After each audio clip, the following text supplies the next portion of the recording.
कौन सा part of speech? इससे बना हुआ कोई और वर्ड। अब बोलो जल्दी। भर तो नहीं होगा, ईडी आईएनजी तो लगेगा नहीं, तो अब ये नाउन और एडजेक्टिव बच गया। अब अगर लॉयल के बगल में कोई अगर नाउन रख सकते हो तो लॉयल एडजेक्टिव हो गया, और एडजेक्टिव हो गया तो ये नाउन हो गया। और T Y R Y C Y लगा हुआ वर्ड ना, नाउन। डेमोक्रेसी, अच्छा टी वाई वाला हो और वो कोई वर्ड से तो आम जीवन का वर्ड, अंतिम में टी वाई लगा हो। ऑनेस्टी, टेस्टी, टेस्टी में टी एस टी वाई, हाँ लेकिन टेस्टी गड़बड़ा गया, टेस्टी एडजेक्टिव। गिल्टी, हाँ ये नाउन और ये एडजेक्टिव। और अब ये अगर मान लो कि ये हो गया ट्रू, ऑनेस्ट, डिवोटेड। लॉयल का मतलब क्या होता है? उसके प्रति सच्चा है, ईमानदार है, डिवोटेड है। लॉयल फ्रेंड, लॉयल फॉलोअर्स, तो उसका वही। अब हम लोग जैसे बोल लेते हैं ना, इसका मतलब स्वामी भक्ति होता है, तो बड़ा पढ़ के खराब लगता है। स्वामी भक्ति मतलब डिवोटेड, ट्रू, ऑनेस्ट, सब जिसमें गुण हो उसको लॉयल बोलते हैं, और उसका नाउन हो गया लॉयल्टी। करेक्ट? पोटेंशियल कौन सा पार्ट ऑफ स्पीच? मीनिंग से निकाला आपने कि स्पेलिंग से? पोटेंशियल का मतलब क्या होता है? पावर, क्षमता, ठीक है। ये हो गया एक नाउन, और यही वर्ड एडजेक्टिव ही बनता है। ये दोनों है। तुम जो मीनिंग बता रहे हो वो पोटेंशियल है या नाउन का मीनिंग बता रहे हो? क्षमता, capacity, power, acumen, SAUMEN। You have got the acumen or the potential to do anything।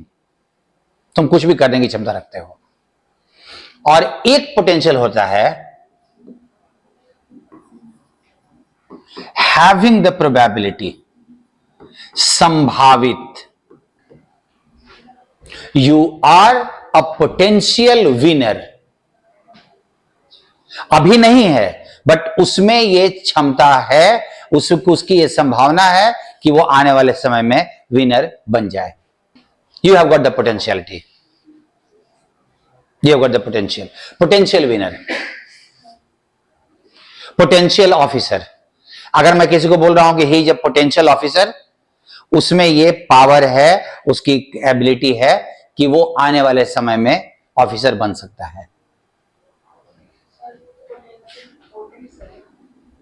नहीं, पोटेंशियल बना है।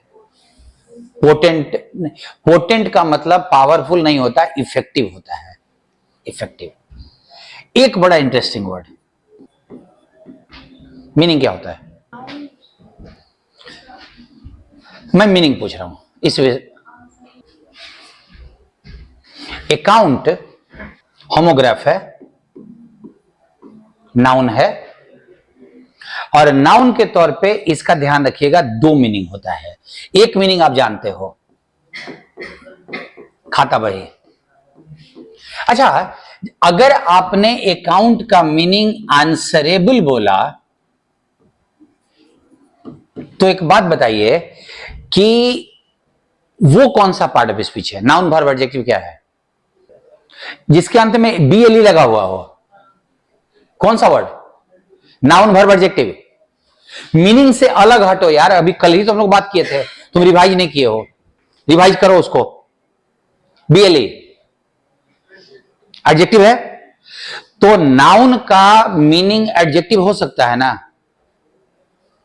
ईमानदारी का उल्टा बेईमान हो जाएगा। काहे? जब ये बता ही रही है कि नाउन का उल्टा एडजेक्टिव हो सकता है, नाउन का सिनोनिम एडजेक्टिव हो सकता है। हम लोग ये काम कभी नहीं किए हैं। कुछ पूछो, नाउन पूछो, एडजेक्टिव का मीनिंग बता रहे हैं।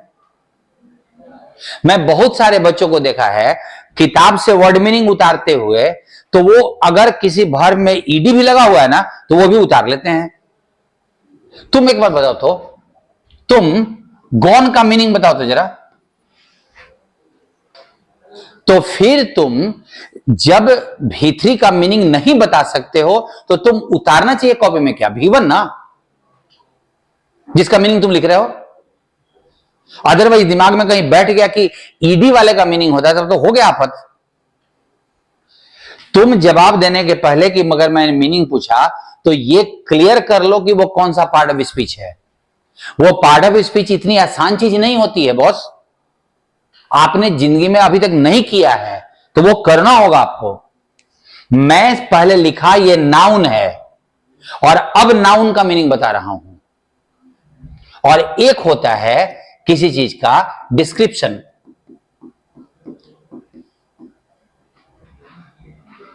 yesterday I went a trip to Begusaray. Here is the account of that trip.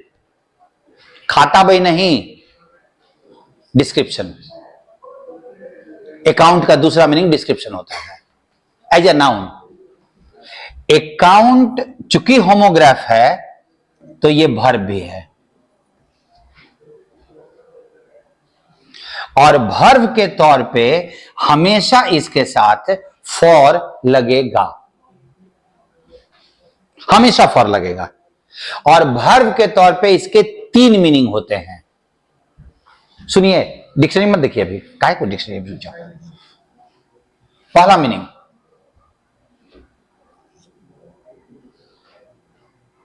Be the cause, have a share, and analyze। 3 meaning होता है और तीनों में फॉर लगेगा प्रीपोजिशन। देखिएगा, सुनिएगा ध्यान से सुनिएगा। His negligence accounted for his failure.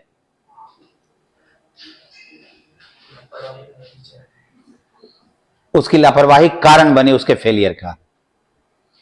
Service sector accounts for 40% of our GDP. समझ रहे हो? सर्विस सेक्टर अकाउंट्स फॉर, हिस्सा है उसका, शेयर है। You should account for all the factors that are important in examination. Analyse, you should account for. So account for का एक meaning analyse करना, एक मीनिंग उसमें कितना उसका शेयर हिस्सा है, और तीसरा मीनिंग किसी चीज का कारण होना। परेशानी यह है कि जब अकाउंट बोलूं तो तुम्हारे दिमाग में घूमता है अकाउंटेबल। अकाउंट से बना हुआ वर्ड वो नहीं है, वो एक अलग वर्ड है जिसका मतलब होता है जवाबदेह। और एक कुछ लोगों के दिमाग में घूमता है ऑन अकाउंट ऑफ, जिसका मतलब होता है बिकॉज ऑफ। ये दोनों अलग वर्ड है, इससे उससे कोई कनेक्शन नहीं है। सो कुल मिला के अकाउंट का एक ही मीनिंग आपको पता था, खाता बही वाला, और कुछ नहीं था। इसी कारण से मैंने यहां पे अकाउंट वर्ड लिखा था, पोटेंशियल हो गया। ट्रिम, छांटना मतलब हिंदी में कंपनी ने 30 कर्मचारियों को छांट दिया है, ट्रिम कर दिया। तो कौन सा छांटना? हिंदी का छांटना बड़ा सारा होता है, आजकल बहुत छांटता है जब से रिजल्ट आ गया है। ये जो हिंदी में बोलते हो ना वर्ड, उसको सोच लो तो कि खाली अकेला एक ही मीनिंग होता है। हाँ जी, हाँ वो हेयर है, हेयर के साथ ट्रिमिंग लगता है, लेकिन कैसा छांटना? वो वर्ब के तौर पे मोहित वो फॉर लेगा, नाउन के तौर पे तो डिस्क्रिप्शन के साथ ऑफ लगता है तो उसके साथ भी ऑफ लगेगा। अकाउंट फॉर का नहीं, नहीं, account for as a verb meaning सागर कुछ और। किसी चीज को उसमें काटपीट करना ताकि उसका स्वरूप देखने में अच्छा हो जाए, उसको ट्रिम बोलते हैं। बाल को कटवाते हैं ना, दिखने में अच्छा लगे इसके लिए, इसीलिए ट्रिमिंग। पहले हेयर कटिंग होता था, वो तुम लोगों का अब नहीं होता है। हम लोग के पिताजी लोग सैलून में बैठ के एकदम चुटकी चुटकी करवा लेते थे। लोग का तो ट्रिमिंग होता है, नाई कहीं कहीं से छू देता है। हाँ, एक बस खत्म कर देता हूं, गॉज और फैदम, उसको थोड़ा लंबा टाइम लग जाएगा, लंबा टाइम लगेगा उसमें। सस्टेन को, सस्टेन कहीं लिखा हुआ कि यहीं नहीं? हाँ है। अच्छा, ये जो डिस्टेंस का जो मापते हैं हम लोग, तो जमीन का डिस्टेंस हम मापते हैं हम लोग तो मीटर में, स्क्वायर मीटर में, फीट में।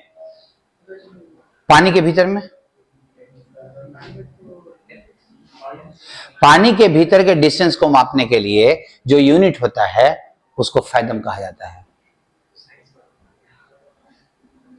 जैसे अंतरिक्ष के डिस्टेंस को मापने के लिए लाइट ईयर होता है।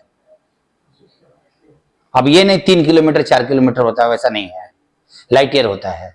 वैसे ही पानी के भीतर के डिस्टेंस को फैदम कहा जाता है। गेटिंग? इसको अपने आम जीवन में ये वर्ब है, और इसका मतलब होता है, दोनों का meaning, to analyse something deeply. भाई आज के बाद मीनिंग लिखूंगा ना तो समथिंग ऐसे ही लिखूंगा मैं, OSTH। हाँ, एनालाइज समथिंग डीपली, किसी चीज को गहराई से एनालाइज करना। अच्छा, इसका एडजेक्टिव बनता है फैदमेबल। हालांकि उसको कम इस्तेमाल करते हैं हम लोग, इसको इस्तेमाल करते हैं ज्यादा। ये वन वर्ड सब्स्टिट्यूशन में बहुत बार आया हुआ है। अनफैदमेबल मतलब क्या हो जाएगा? जिसको इतना टफ है कि उसको एनालाइज या समझा नहीं जा सकता हो, that is called unfathomable. Getting? And एक और वर्ड है certain, to confirm the truth of something, किसी चीज की सच्चाई को सुनिश्चित करना। I had to ascertain whether he is speaking true और नॉट, मुझे असर्टेन करना पड़ा कि वो सच्चा बोल रहा है कि नहीं बोल रहा है। सर्टेन वर्ड क्या है? एडजेक्टिव है, नाउन तो हो नहीं सकता, क्योंकि सर्टेन का सर्टेनिटी बनता है TY। ये वर्ब है, ये सर्टेन वर्ब है। ये कर रहा हूं इसीलिए कि तुम्हारे दिमाग में नाउन है कि वर्ब है कि एडजेक्टिव है, उसका क्या बनता है, ये वाला चीज दिमाग में बैठे और slowly it will come up.